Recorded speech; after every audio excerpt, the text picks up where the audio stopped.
di April ninga ka birthday ka lo thleng ve tareng maya ka lom hle me kha uis na chi sang sang te kan tonga engzat nge I hlo ti te zo na neu kan dong thina ka birthday pualin engzat nge ka hlo ti te kha han share ve cheu ka duwa thil hlok tak ani rual hian thil ha thak tak ani ve thina ani ve chumi ni wang chuanin thei pato pa I tran pha le zung this than luang zoi zoya chet angai chang te om thina angai reng ti ila kan soi sual om lawe chumi ni wang chuanin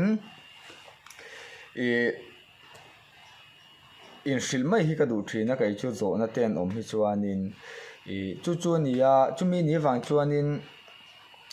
tun tu ma point ka birthday pualin thil ro pui tak pek tur cheu ka nei si lova ron soi ka du thalai te tun laia na thok lo enge moni ti tiang ai zonna ni si lo mo tang khanga buai kan tam em mai kan mi zo thalai te amai ro chu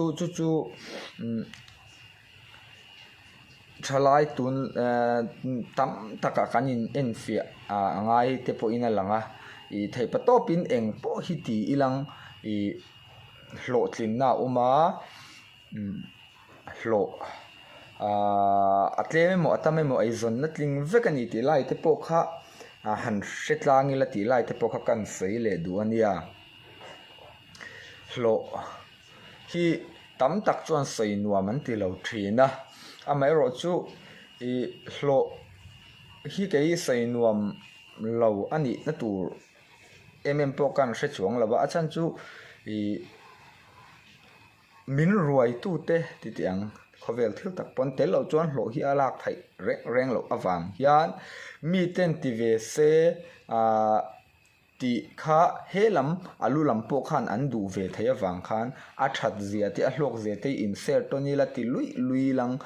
hlok sela ti ila ti kha karil ruwa ka pom dan ani thina wangin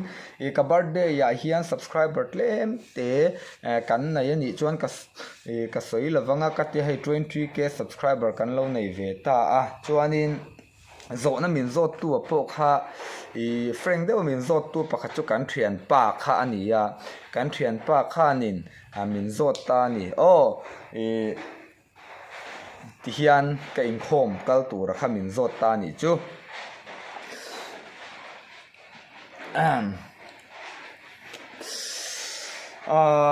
hay tun lai chu I chao khop mai me la nang mai me la po hi I trang nin kan ria engzat ngei lo ve tlang pui thina nia tik lo ta hi a hlok khop maya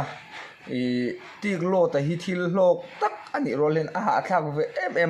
lo eroi chu a chelovani tik kan han lo ta than tuya luang zoi khopin tran kan han la ki chuan zan khada hianin sang ni sang thum te po a hlo ve thei thrin ani tilai te po kha kan soi du chu ania ka hlo tlang pu ya chu ti kan lo thian kan tran viawa chu tran pui te nen kan lot pui te ne na kan tran rual viau chuanin sang ni sang thum te po hi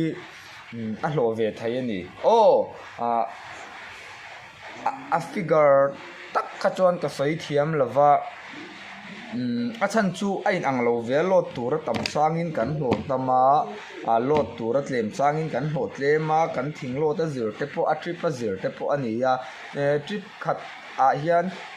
sing ni te an alo ni ve thaya ta chon mi in kop kan tam lo kha chuan tik lo ta hian a hlo ve treu thai ani ti lai te kha zo na